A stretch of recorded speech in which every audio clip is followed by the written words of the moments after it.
کسی کو کوئی ڈر خوف نہیں ہوتا کہ ہماری دکان سے کوئی ایک سکہ بھی ادھر سے ادھر ہو۔ بازاروں میں امن و امان ہے۔ آپ 1 گرام سے لے کر 1 کلو گرام تک کا سونا اٹھا کر سر عام بازاروں میں پھریں، کوئی آپ کی طرف اٹھا کر بھی نہیں دیکھے گا۔ شاہ فیصل نے تمام صحافیوں کو مخاطب کر کے کہا، یہ تمام سنہری قوانین ہمیں دین اسلام نے دیے ہیں اور مجھے ان کو اپنے ملک میں لاگو کرنے میں فخر محسوس ہوتا ہے، کیونکہ اسلام دنیا کا وہ واحد دین ہے جو کسی پر بے جا ظلم نہیں کرتا، لیکن ہر مجرم، ہر گنہگار کو اس کی سزا جو کہ شریعت میں ہے ضرور دی جائے گی۔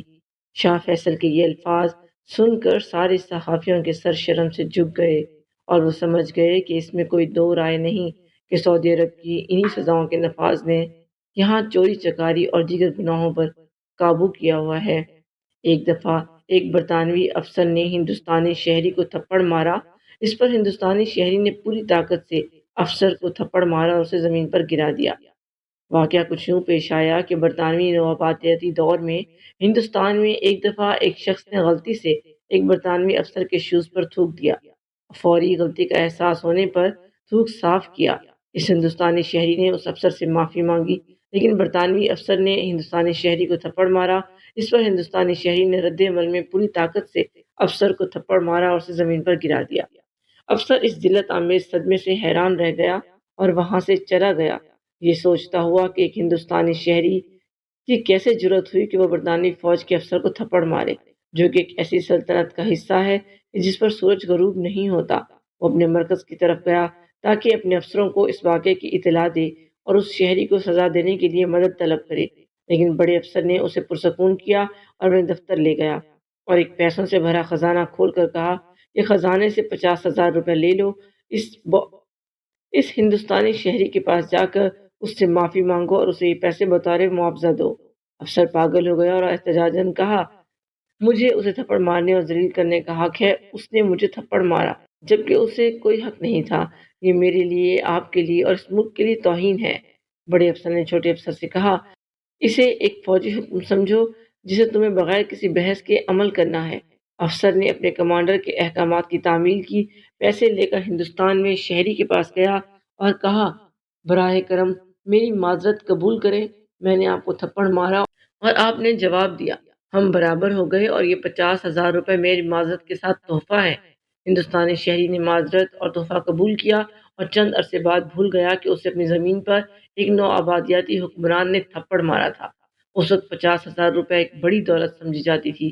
شہری نے اس رقم کے ایک حصے سے گھر خریدا، ایک حصہ محفوظ کیا اور ایک حصہ سے رکشہ جو کہ 3 پہیوں والی سواری ہے اور ہندوستان میں استعمال ہوتی ہے، یہ خریدا اور کچھ سرمایہ کاری، تجارت اور نقل و حمل میں اس کی حالت بہتر ہو گئی اور وقت کے ساتھ ساتھ وہ کاروباری شخص بن گیا اور تھپڑ کو بھول گیا۔ لیکن انگریزوں نے ہندوستانی شہری کے تھپڑ کو نہیں بھلایا۔ کچھ عرصے بعد انگریز کمانڈر نے اس افسر کو بلایا جسے تھپڑ مارا گیا تھا اور کہا کہ تمہیں وہ ہندوستانی شہری یاد ہے جس نے تمہیں تھپڑ مارا تھا؟ افسر نے کہا، میں کیسے بھول سکتا ہوں۔ کمانڈر نے کہا کہ اب وقت آ گیا ہے کہ تم جاؤ اور اسے تلاش کرو اور بغیر کسی تمہید کے اسے لوگوں کے بڑے ہجوم کے سامنے تھپڑ مارو۔ افسر نے کہا، اس نے مجھے اس وقت تھپڑ مارا جب اس کے پاس کچھ نہیں تھا، آج وہ کاروباری شخص بن چکا ہے اور اس کے پاس حامی بھی ہیں اور محافظ بھی، وہ صرف مجھے مارے گا، مجھے تھپڑ مارے گا بلکہ مجھے مار ڈالے گا۔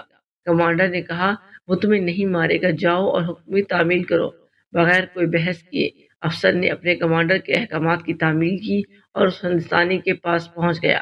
اس کے ارد گرد اس کے حامی، خادم، محافظ اور دیگر لوگوں کا مجمع تھا۔ اس نے اپنی پوری طاقت سے ہندوستانی شہری کو تھپڑ مارا اور اسے زمین پر گرا دیا اور ساتھ ہی اس کے کپڑوں پر تھوک بھی دیا۔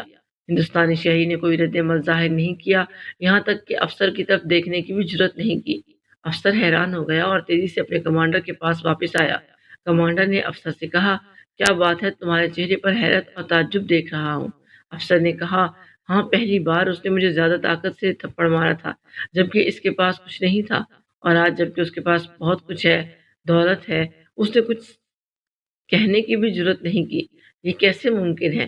انگریز کمانڈر جو کہ ایک عقل مند شخص تھا، اس نے کہا، پہلی بار اس کے پاس صرف اس کی عزت تھی اور وہ اسے سب سے قیمتی سمجھتا تھا، اس لیے اس نے اس کا دفاع کیا، لیکن دوسری بار جب اس نے اپنی عزت کو 50,000 روپے میں بیچ دیا تو اس کا دفاع نہیں کرے گا، کیونکہ اس کے پاس اس سے زیادہ اہم چیزیں ہیں۔